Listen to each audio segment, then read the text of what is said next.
अस्सलामुअलैकुम friends and welcome to Ramzan day 5। तो अभी मैं सहरी की तैयारी कर रही हूँ। सहरी में आज मैंने बनाने हैं ऑमलेट। तो ऑमलेट के लिए मैंने प्याज भी काट लिए हैं, टमाटर भी बारीक बारीक काट लिए हैं। तो अब डालते हैं इसके अंदर सब्ज़ मिर्चें। सब्ज़ मिर्चें भी जो है ना मैं जस्ट टेस्ट के लिए डालती हूँ, इससे ना इसका टेस्ट बहुत अच्छा हो जाता है।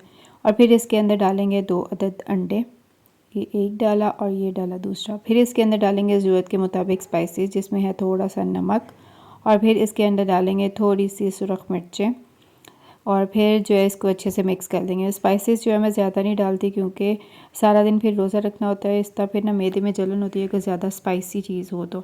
अब इसको अच्छे से मिक्स कर लेते हैं। मिक्स करने के बाद इसको रखते हैं साइड पे और बनाते हैं पराठा। तो आज पराठा मैं बना रही हूँ एक और डिफरेंट स्टाइल का। मैंने ये भी वीडियो देखी थी, तो मैंने सोचा कि पूरा रमज़ान जो है ना डिफरेंट पराठे ट्राई करने हैं, कोई एक तो अच्छा बनेगा ना। तो पहले मैंने एक पेड़ा लिया, उसको अच्छे से बेल लिया, फिर उसके ऊपर इस तरह जो है देसी घी लगा दिया। तो अब जी इसको हम करते हैं फ़ोल्ड। और फ़ोल्ड करने का आज मैंने ये तरीका देखा है, उन्होंने पहले इस तरह यहाँ पे कट लगाया था और इसको इस तरह जो ना ये फ़ोल्ड करते थे, ये मोमबत्ती की तरह। तो अब जी इसको फ़ोल्ड करते हैं और फिर इसको जी एक रोल बनाते हैं, ये ऐसे। और रोल बनाने के बाद फिर इसको मज़ीद फ़ोल्ड करते हैं, ये ऐसे। इसको थोड़ी देर साइड पे रखते हैं ताकि घी जो है इसके अंदर रच बस जाए। फिर मैंने तवे को जो है वो चूल्हे पे रख दिया था, थोड़ा गर्म हुआ, फिर इसके ऊपर मैंने डाला घी। और अब इसके ऊपर डालते हैं अंडा। अंडा डालने के बाद मैंने इसको अच्छे से जो है वो फैला दिया इस तरह सब जगहों से। आज जो है ना मैंने फ़ौरन से जो है वो इसको पलटना नहीं है। मैंने पिछली दफ़ा यही गलती की थी, मैंने इसको फ़ौरन से पलट लिया था, तो इस वजह से ना सही इसके पीसेस नहीं बने थे। तो आज मैंने इसको पहले नीचे वाली साइड को थोड़ा पकने दिया है, उसके बाद जी इसको मैंने पलटा है। और आज जो है ना वो थोड़े बड़े बड़े पीस बने हैं। इंशाल्लाह एक दिन जो है ना पूरा अंडा बिल्कुल रोटी की तरह आएगा। जब तक रमज़ान ख़त्म नहीं होता ना, तो ये मेरी प्रैक्टिस पूरी हो जाएगी पूरी रोटी वाले अंडे की। आज उससे कुछ बेहतर था। अब ये दोनों साइडों से अच्छे से पक गया था, तो अब हम इसको जी उतार लेते हैं। और फिर बारी आई उस पेड़े की जिस पे हम कर रहे हैं एक्सपेरिमेंट। तो अब इसको मैं बेल रही थी और साथ में मैं देख रही थी कि यार इस पर भी बल बनते हैं कि नहीं बनते। तो जैसे जैसे इसको मैं बेलती जा रही थी, बल जो है वो ख़त्म होते जा रहे थे, पता नहीं क्यों कहाँ जा रहे थे, मुझे ये समझ नहीं आ रही थी। मतलब बाकी यूट्यूब पे जो दिखाते हैं और वीडियोस में दिखाते हैं, उसमें इतने अच्छे अच्छे प्यारे प्यारे बल बन रहे होते हैं, जब मैं बनाती हूँ तो वो पता नहीं कहाँ उड़ जाते हैं, मुझे इसकी समझ ही नहीं आती। अब ये बिल्कुल प्लेन रोटी जैसा हो गया हुआ है। तो फिर साथ ही मैंने चूल्हे पे जो है वो तवा गर्म होने के लिए रख दिया। तवा काफ़ी ज़्यादा गर्म हो गया, उसमें से धुएँ शुएँ निकलने लगे। मैंने कहा चलो कोई बात नहीं।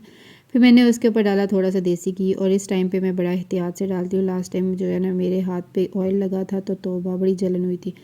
तो फिर जो है ना मैं बड़े एहतियात से आराम से डालती हूँ। फिर उसके बाद जी मैंने इसके ऊपर और मज़ीद थोड़ा सा देसी घी लगाया, और अब फिर इसको जी मैंने पलटा। फिर मैंने इसकी ऊपर वाली साइड पे देसी घी लगाया, और मैं ना तवे पे उतना ही देसी घी लगाती हूँ जितना ये ना रोटी और तवा जो है वो जज़्ब कर ले। ज़्यादा लगाए ना तो फिर वो जो है ना वो एक्स्ट्रा रह जाता है। तो मेरा यही होता है कि उतना ही लगाया जाए, ताकि जो है ना तवे के ऊपर कुछ रह ना जाए, सारा जो है वो रोटी जज़्ब कर ले। अब इसको मैं अच्छे से जो है वो दोनों साइडों से पका रही हूँ। तो जब ये अच्छे से पक जाएगी, फिर हमने इसको उतार लिया। तो ये जी हमारा सहरी का दस्तरख़्वान रेडी है। तो आज है पराठा, अंडा और साथ में कल वाला पालक गोश्त। अब इससे हम करते हैं सहरी। अल्लाह पाक का शुक्र अदा करते हैं जिन्होंने हमारे दस्तरख़्वान पे इतनी नेमतें दी हमें, बहुत बहुत शुक्र है। तो मेरे हस्बैंड ने जो है वो अंडे के साथ रोटी खाई, और मैंने जो है सालन के साथ खाई। फिर उसके बाद जी वो शॉप पे गए और वहाँ से फ़्रेश दही लेके आए। वो डेली जो है ना फ़्रेश लेके आते हैं, इस टाइम जो है ना मिल रहा होता है। तो फिर इस पे उन्होंने थोड़ी सी चीनी डाली, और मैं साथ में उनसे बातें करने लग गई, क्योंकि मुझे ना इस टाइम दही खाना बिल्कुल भी नहीं पसंद। तो फिर उसके बाद जी हम पढ़ेंगे नमाज़, और देखूँगी अगर मूड किया तो बर्तन धोऊँगी, वरना नहीं धोऊँगी, वरना सो जाऊँगी। नमाज़ पढ़ने के बाद मैं सो गई थी, क्योंकि मेरी टांग में दर्द हो रहा था, मुझसे खड़ा नहीं हुआ जा रहा था। तो मैंने सोचा कि यार बर्तन जो है ना वो मैं सुबह उठ के धोऊँगी, अभी खैर अभी कुछ नहीं होता। तो फिर मैं सुबह उठी, सुबह उठने के बाद जो है ना कुछ बेहतर थी टांग। तो फिर मैंने कहा पहले अब धोते हैं बर्तन, जो ये सहरी वाले बने हुए थे, बाकी जो बने हुए थे वो सारे जो है ना अब धो लेते हैं बर्तन, क्योंकि सिंक को जो है ना वो समेटे काफ़ी ज़्यादा जो है ना वो गंद पड़ा हुआ था।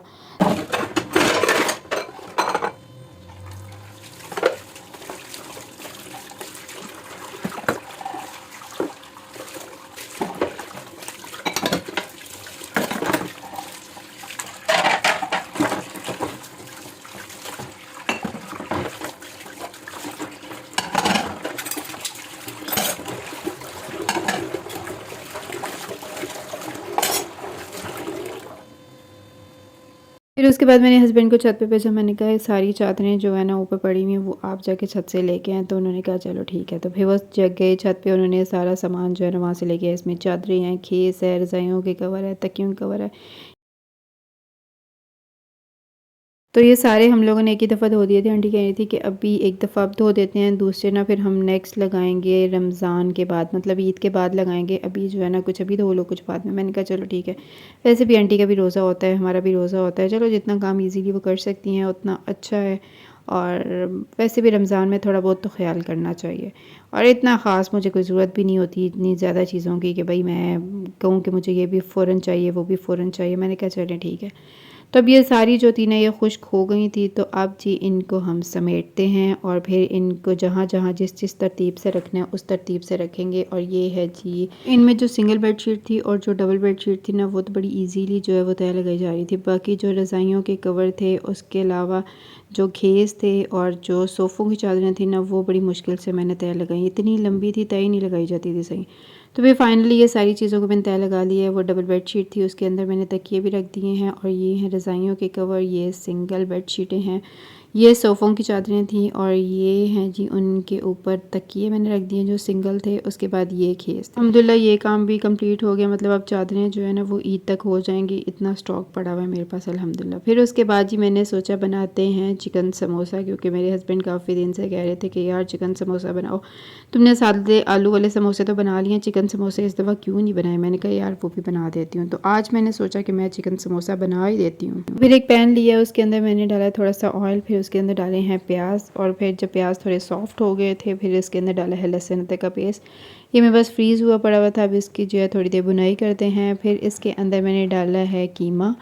कीमे को जो है ये भी मैंने हाथ से किया, बोनलेस चिकन लिया था, उसको जो है ना चॉपर जो होता है ना उसके अंदर अच्छे से जो है वो चॉप करके मैंने कीमा घर पे किया था। कीमे को फ्राई करते हैं, हमने उतनी देर तक फ्राई करना है जब तक कि इसका ना पूरा कलर वाइट ना आ जाए। जब इसका ये कलर वाइट आ गया था फिर हम इसके अंदर डालेंगे स्पाइसेस। स्पाइसेस में डाला है नमक, फिर इसके अंदर डाली है थोड़ी सी हल्दी, हल्दी जस्ट कलर के लिए डाली है।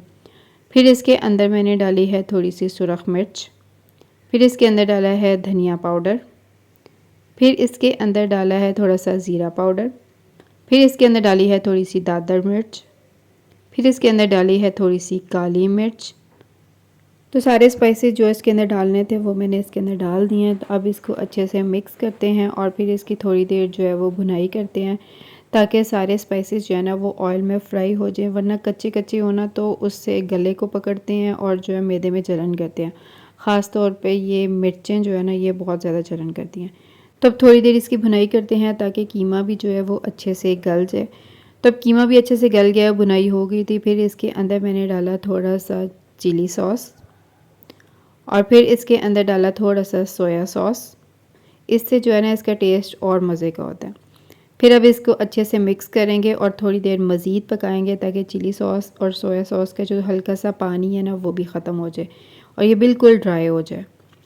तो अब जी ये सारा उनका पानी ख़त्म हो गया है, ड्राई हो गया है और अच्छे से पक गया है। तो अब हम इसका चूल्हा बंद कर देते हैं और इसको थोड़ी देर ठंडा होने के लिए जी रख देते हैं। तो मैंने इसे चूल्हे से उतारा और फिर मैंने इसे जो है वो एक प्लेट में शिफ्ट कर दिया ताकि ये थोड़ी देर जो है वो ठंडा हो जाए, फिर हम इसके समोसे बनाएंगे। तो फिर मैंने एक बाउल लिया, उसके अंदर मैंने डाला थोड़ा सा पानी और अब इसके अंदर मैंने डाला है मैदा। फिर इसको अच्छे से मिक्स करेंगे। ये मैं बना रही हूँ समोसों को जोड़ने के लिए लेई जो बनाते हैं ना, ये वो बन रही है। तो अभी जब मैंने मिक्स किया था तो मुझे वो ना थोड़ा थिक लग रहा था, मतलब बहुत ज़्यादा गाढ़ा था। तो मैंने इसके अंदर थोड़ा सा मज़ीद पानी ऐड करके इसको थोड़ा पतला करने की कोशिश की कि ना थोड़ा पतला पतला हो, वो ठीक है। ज़्यादा थिक जो है ना वो लगता भी नहीं है। तो जितने पानी की मुझे ज़रूरत थी मैं साथ साथ जो है वो डालती जाती थी। तो इस तरह का पतला जो है वो हमें चाहिए। तो अब ये बिल्कुल रेडी है। तो ये समोसा पट्टी जो थी ना ये फ्रीज़र में पड़ी हुई थी, मैंने इसको माइक्रोवेव में 30 सेकंड्स दिए तो इससे जो है ये गर्म हो गई थी और बहुत ही इजीली जो है वो इस तरह इसकी ना पट्टियाँ अलग हो जाती हैं, बहुत ही इजीली। आप लोग भी इसको इस तरह ज़रूर ट्राई करिएगा। 30 मिनट्स जो है ना इसको माइक्रोवेव कर दीजिएगा। तो फिर मैंने सोचा कि इतनी ज़्यादा पट्टियाँ निकालने से बेहतर है कि मैंने सिर्फ ना अभी 4-5 ही बनाने हैं। क्यों? क्योंकि अभी मुझे ना स्पाइसेस का आइडिया नहीं है कि कितनी नमक है, कितनी मिर्चें हैं। क्योंकि रोज़ा था, रोज़े में मैं इसको चेक नहीं कर सकती थी। तो इस वजह से मैंने कहा अभी सिर्फ थोड़े से बनाते हैं, बाकी बाद में बनाएंगे।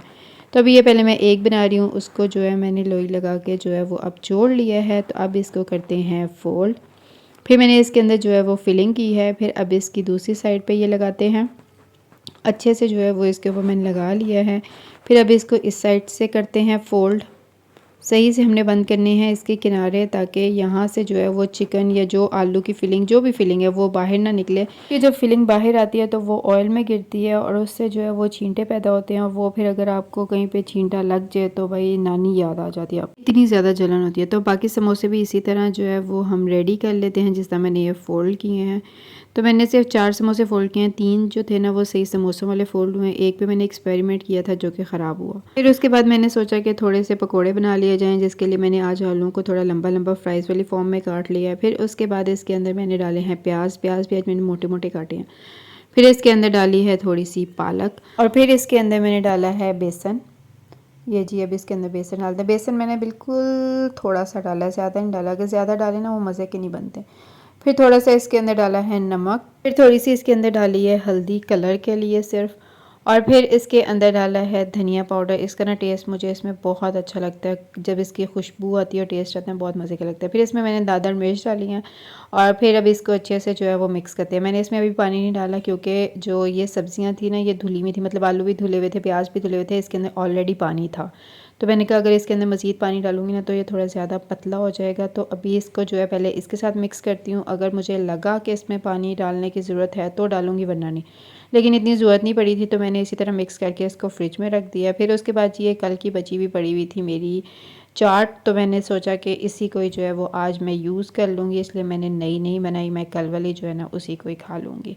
मेरे हस्बैंड खाते नहीं है तो मैंने अकेली नहीं खानी थी, तो मेरे लिए ये इनफ थी। फिर उसके बाद मैंने अपने हस्बैंड के लिए बनाई है फ्रूट चाट, जिसमें सेब और केला और ऑरेंज डाला है। फ़िलहाल हमारे पास यही फ्रूट थे, तो कल इंशाल्लाह बाज़ार जाएंगे फिर और लेके आएंगे। तो अभी इसको मैंने अच्छे से जो है वो मिक्स कर दिया, इसको रखते हैं फ्रिज में। फिर इफ्तारी का टाइम बिल्कुल करीब आ गया था, तो मैंने कहा जो चीज़ें तलनी है उनको जो है वो तला जाए। तो पैन में ऑयल डाला और ऑयल को थोड़ी देर गर्म किया। जब ये अच्छे से गर्म हो गया फिर मैंने इसके अंदर डाले पकोड़े। पकोड़े डालने के बाद इसको मैंने थोड़ी देर पकने दिया। जब ये थोड़े से पक गए तो फिर मैंने जो है इनकी साइड चेंज की। अगर फ़ौरन से साइड चेंज करना तो पकोड़े जो हैं वो टूट जाते हैं और इसके जो आलू प्याज ये जो है ना अलग-अलग हो जाते हैं। तो फिर इसको थोड़ी देर पकने देते हैं। फिर जी हम करेंगे इसकी साइड चेंज। जब थोड़ी पक गए फिर इसकी मैंने साइडें चेंज की 1-2 दफ़ा। फिर उसके बाद जब ये अच्छे से गोल्डन हो गए तो अब हम इसको जी उतार लेते हैं और इसको रखते हैं छन्नी में। और फिर इसी गर्म ऑयल के अंदर मैंने डाले समोसे, जो मैंने आज अपने हस्बैंड के लिए बनाए थे, चिकन समोसा, और साथ में ये थी आलू की बॉक्स पैटीज़। अब इसको भी जो है वो अच्छे से पका लेते हैं। जब ये भी अच्छे से पक जाएगी, गोल्डन हो जाएगी, फिर इसको उतार लेंगे। आहिस्ता आहिस्ता ये भी गोल्डन हो रहे थे तो फिर मैंने इनकी साइड चेंज किया, रख के दोनों साइडों को मैंने कहा अच्छे से ये गोल्डन हो जाए। हमने जब गोल्डन हो जाए फिर उतार लेने, अगर हम इससे ज़्यादा पकाएंगे ना तो वो फिर काले हो जाएंगे, फिर वो ना जल जाएंगे और उनका टेस्ट भी जो है वो अच्छा नहीं रहेगा। तो अब ये अच्छे से गोल्डन हो गए हैं, तो अब हम इसको जी निकालते हैं छन्नी में और फिर इसको जी थोड़ी देर इसमें रखते हैं ताकि इसका ऑयल निकल जाए और फिर जो है प्लेट में डालेंगे। फिर जी अब इफ्तार के टेबल पे सारी चीज़ें रखते हैं। तो ये मैंने सब कुछ रख लिया था, रायता भी था, चाट भी थी, खजूरें थी, फ्रूट चाट है, पकोड़े हैं, समोसे और बॉक्स पैटीज़ है। अल्लाह पाक का लाख लाख शुक्र है, अल्लाह पाक ने इतना कुछ दिया, जितना शुक्र अदा करें कम है। तो फिर उसके बाद जी इफ्तारी हो गई, तो अब हम लोग जो है वो इफ्तारी कर रहे हैं। तो आज का व्लॉग यहीं तक था। वीडियो अच्छी लगे लाइक करिएगा, चैनल को सब्सक्राइब करिएगा। अल्लाह हाफिज़।